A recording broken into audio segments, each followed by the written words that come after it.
کہ وہاں زبردست سناٹا تھا، آس پاس کوئی دکان نہ تھی۔ یہ دیکھ کر میں نے واپسی کا ارادہ کیا اور قدم ٹرین کی طرف موڑ لیے۔ جب میں ٹرین میں چڑھا تو ایک عجیب سی ٹھنڈی ہوا کا جھونکا میرے پورے بدن کو چھو کر گزر گیا۔ میں نے زندگی میں ایسی ہوا کبھی محسوس نہیں کی تھی۔ ایک پل کے لیے میں ڈر گیا، لیکن پھر میں نے اسے سنجیدگی سے نہیں لیا اور اپنی سیٹ پر جا کر بیٹھ گیا۔ جیسے ہی میں اپنی سیٹ پر پہنچا تو دیکھا کہ وہاں وہ آدمی نظر نہیں آ رہا تھا۔ میں نے سوچا شاید وہ باتھ روم گیا ہوگا۔ میں اپنی سیٹ پر بیٹھ ہی رہا تھا کہ میرے کان میں کسی کے گنگنانے کی آواز آئی۔ آواز سنتے ہی میں نے بائیں طرف دیکھا تو وہی آدمی بیٹھا ہوا تھا، جبکہ میں ابھی وہاں پہنچا تھا اور آتے وقت میں نے اسے وہاں نہیں دیکھا تھا۔ یہ دیکھ کر میں حیران رہ گیا۔ میں نے اسے پوچھا، جب میں ابھی یہاں آیا تو آپ مجھے نظر نہیں آئے، اب اچانک کہاں سے آ گئے؟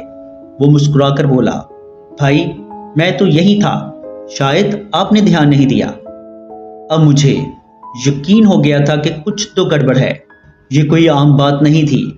پہلے بھی میں نے ایسا محسوس کیا تھا کہ وہ آدمی اچانک ظاہر ہو جاتا ہے۔ تھوڑی دیر بعد اس آدمی نے پھر کہا، بھائی پانی ملا یا نہیں؟ میں نے نفی میں سر ہلایا۔ وہ ہنستے ہوئے بولا، میں نے تو کہا تھا کہ وہاں پانی نہیں ملے گا، وہ اسٹیشن ایسا ہے جس کے نام سے لوگ ڈرتے ہیں۔ ایک بار میں نے بھی وہاں اترنے کی غلطی کی تھی اور آج تک اس کی سزا بھگت رہا ہوں۔ میں نے حیرانگی سے پوچھا، آپ کس چیز کی سزا کی بات کر رہے ہیں؟ تو وہ بولا، ارے کچھ نہیں بھائی، مذاق کر رہا ہوں۔ اتنا کہنے کے بعد پتہ نہیں کیوں مجھے اچانک بہت زور سے ٹوائلٹ جانے کی حاجت محسوس ہونے لگی۔ میں فوراً اٹھ کر باتھ روم کی طرف چلا گیا۔ جب میں نے فارغ ہو کر دروازہ کھولا تو ایک نیا منظر میرا منتظر تھا۔ اس وقت باتھ روم کے اندر اندھیرا چھایا ہوا تھا، تو میں اس چیز کو ٹھیک سے دیکھ نہیں پا رہا تھا کہ کیا واقعی میرے سر پر کوئی بیٹھا ہوا ہے۔ اس وقت میں اتنا زیادہ ڈر گیا تھا کہ اب میرے پاؤں تک ہل نہیں پا رہے تھے۔ تبھی اچانک وہ دروازہ ایک دم سے کھل گیا۔ جب دروازہ کھلا تو میں نے باہر دیکھا، وہی آدمی میرے سامنے کھڑا تھا جو اتنی دیر سے میرے ساتھ سفر کر رہا تھا۔ اس آدمی کو دیکھ کر میری سانس میں سانس آئی اور میں جلدی سے باتھ روم سے نکل گیا۔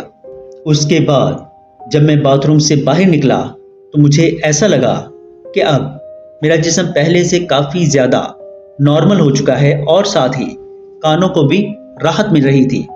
وہ بھیانک دھن سننے کے بعد میرا پورا جسم ایک پل کے لیے سن ہو گیا تھا۔ اس آدمی نے کہا، بھائی اب میرے پیچھے پیچھے آؤ، مجھے پتا ہے آپ کے ساتھ کیا ہوا ہوگا۔ اس آدمی کی بات سن کر میں نے اسے بڑی عجیب آواز میں کہا، لیکن آپ کو کیسے پتا کہ میرے ساتھ کیا ہوا ہے؟ اس بات کا جواب دیے بغیر اس آدمی نے بات کو وہیں ختم کر دیا اور مجھے اپنے پیچھے آنے کا اشارہ کیا۔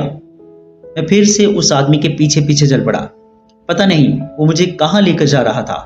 ہم دونوں اسپوکن کے دروازے سے ہوتے ہوئے دوسری بوگی کے اندر پہنچ گئے۔ اس بوگی کے اندر جاتے ہی اس آدمی نے کہا، چاہے کچھ بھی ہو جائے آپ یہیں پر رکنا اور یہاں سے باہر مت نکلنا۔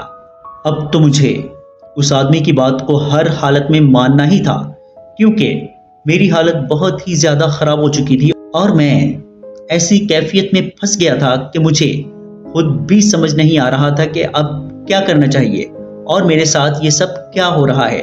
تو میں نے اس آدمی سے کہا، بھائی مجھے کچھ سمجھ نہیں آ رہا، میرے ساتھ یہ سب کیا ہو رہا ہے۔ پھر اس آدمی نے مجھے دیکھ کر کہا، فکر نہ کرو، میں تمہیں بچانے کی پوری کوشش کروں گا اور مجھے یقین ہے کہ تمہیں کچھ نہیں ہوگا۔ اس آدمی کی بات سن کر میں تو اوپر سے نیچے تک ہل گیا تھا، کیونکہ اس آدمی نے جس انداز میں بات کی تھی وہ واقعی بہت زیادہ ڈراؤنا تھا۔ اس نے کہا تھا کہ میں تمہیں بچانے کی پوری کوشش کروں گا۔ مجھے اس ٹرین کے اندر ایک عجیب سی گھٹن محسوس ہونے لگی۔ ایسا لگ رہا تھا جیسے میرا گلا کوئی گھونٹ رہا ہے۔ بار بار مجھے عجیب سی چیزوں کا احساس ہو رہا تھا اور اسی دوران پتہ نہیں کیوں لیکن وہ آدمی گھبرا کر پھر سے وہاں سے نکل گیا۔ اب میں اکیلا اس ٹرین کی بوگی کے اندر بچ گیا تھا۔ تعجب کی بات یہ تھی کہ جس بوگی کے اندر ہم موجود تھے اس میں ہمارے علاوہ کوئی دوسرا موجود نہیں تھا۔ ساتھ ہی مجھے پتہ چلا کہ یہ ٹرین کی آخری بوگی ہے، لیکن مجھے یہ بات سمجھ نہیں آ رہی تھی کہ آخر وہ آدمی مجھے اس بوگی کے اندر کیوں لے کر آیا ہے۔ ابھی میں یہی سوچ رہا تھا کہ تبھی وہ آدمی پھر سے اس بوگی میں واپس آیا، اور اس بار جب وہ پہنچا تو اس کے کپڑے اترے ہوئے تھے۔ اس کا جو آدھا ننگا جسم تھا اس پر موٹے موٹے پھوڑے بنے ہوئے تھے اور ایک عجیب سی بدبو آ رہی تھی۔ پھر بعد میں وہ میرے پاس آیا اور دھیمی آواز میں بولا کہ اگر تم بھی اس ٹرین کے اندر کچھ دیر اور رکے رہے تو تمہاری بھی یہی حالت ہو جائے گی۔ تقریباً کچھ سال پہلے میں بھی اس ٹرین سے سفر کرتے ہوئے اسی ریلوے اسٹیشن پر اتر گیا تھا۔ مجھے بھی بہت زیادہ پیاس لگی تھی، لیکن جب میں اسٹیشن پر اترا تو مجھے پانی یا کچھ بھی اور نظر نہیں آیا۔ اسی حالت میں میں پانی کی بوتل لینے کے لیے ٹرین کے آگے چل پڑا، لیکن پھر پتہ نہیں کیسے ایک ہوا نے میرے جسم کو چھلنی چھلنی کر دیا۔ مجھے لگا تیز ہوا کے چلنے کی وجہ سے مجھے ایسا محسوس ہو رہا ہے، مگر جیسے ہی میں ٹرین میں پہنچا تو مجھے اپنے جسم پر بہت زیادہ بھاری پن محسوس ہونے لگا۔ پھر جب میں باتھ روم کے اندر گیا تو مجھے اپنے سر پر کوئی بھاری چیز بیٹھی ہوئی محسوس ہوئی۔ ایسا لگ رہا تھا کہ میرے سر پر کوئی عورت بیٹھ گئی ہے۔ اس وقت میں نے اس چیز پر زیادہ دھیان نہیں دیا تھا، لیکن پھر کچھ دیر میں بوگی کے اندر بیٹھا رہا تو ایسا لگنے لگا کہ میرے سر کو کچھ کیڑے کاٹنے لگے ہیں، اور تب مجھے ہلکی ہلکی نیند آنے لگی۔ جیسے ہی نیند آنے لگی بغیر چاہے میری آنکھ لگ گئی۔ میں نے دیکھا میرا جسم چھلنی چھلنی ہو گیا ہے۔ اس آدمی نے جس طرح کی باتیں بتائیں بالکل ویسا ہی میرے ساتھ ہو رہا تھا۔ اس آدمی نے بتایا کہ اس کے بعد اس کی موت ہو گئی، اور آج بھی ایک روح کی صورت میں اس آدمی کی باتوں نے مجھے اندر سے پوری طرح ہلا دیا تھا۔ میں بہت زیادہ ڈر گیا تھا۔ پھر اس آدمی نے بتایا کہ تمہیں یہاں سے کچھ فاصلے پر ایک آنے والے اسٹیشن پر اترنا ہوگا۔ مجھے اس آدمی سے بھی ڈر لگ رہا تھا کیونکہ وہ بھی ایک بھٹکی ہوئی روح تھا۔ پھر اس آدمی نے کہا کہ میں تمہاری جان تو بچا لوں گا، لیکن تمہیں بھی میرا ایک کام کرنا ہوگا۔ پھر اس آدمی نے کہا کہ شیخانی نگر جا کر میرے گھر والوں کو اطلاع دے دینا کہ میں ہمیشہ کے لیے انہیں چھوڑ کر جا چکا ہوں۔ یہ بات سن کر میری آنکھیں نم ہو گئی۔ اس آدمی نے بتایا کہ میں ایک اکیلا انسان ہوں جسے وہ نظر آیا ہے، باقی کسی بھی انسان کو اس کا وجود نظر نہیں آتا۔ پھر تھوڑی دور آگے جانے کے بعد پتہ نہیں کیوں میرے پیر میں درد ہونے لگا۔ جب میں نے اپنے پیر کی ایڑی کو دیکھا تو اس میں گہرا گڑھا پڑ گیا تھا۔ میرے پیر سے خون ٹپک رہا تھا، اور خون کو ٹپکتا دیکھ کر مجھے واقعی گھبراہٹ ہونے لگی۔ اب میں پوری طرح مایوس ہو کر اپنی سیٹ سے اٹھنے لگا۔ میرا سر بھی بہت زیادہ بھاری ہو گیا تھا۔ مجھے بہت زیادہ نیند آ رہی تھی، لیکن اگر میں سو جاتا تو میرا پورا جسم چھلنی ہو جاتا۔ ابھی بھی وہ اسٹیشن کچھ ہی دور تھا۔ کافی دیر تک انتظار کرنے کے بعد ٹرین اسٹیشن پر رکی۔ میں اپنے پیر کو گھسیٹتے ہوئے اس ریلوے اسٹیشن سے نیچے اتر گیا۔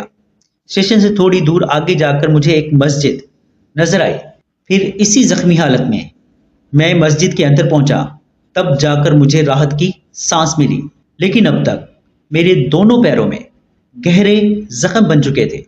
اس کے بعد میں مسجد میں جا کر لیٹ گیا اور میری آنکھ بند ہو گئی۔ اس آدمی نے جو پتہ بتایا تھا میں اس کی اطلاع کو پہنچانے کے لیے وہاں پہنچ گیا۔ جب دروازہ کھٹکھٹایا تو اس کے والد صاحب نے دروازہ کھولا۔ میں نے وہ سب کچھ ان سے ذکر کیا جو اس ٹرین والے آدمی نے مجھے بتایا تھا۔ یہ سب سن کر اس کے والد صاحب کے صبر کا پیمانہ ٹوٹ گیا اور وہ پھوٹ پھوٹ کر رونے لگا۔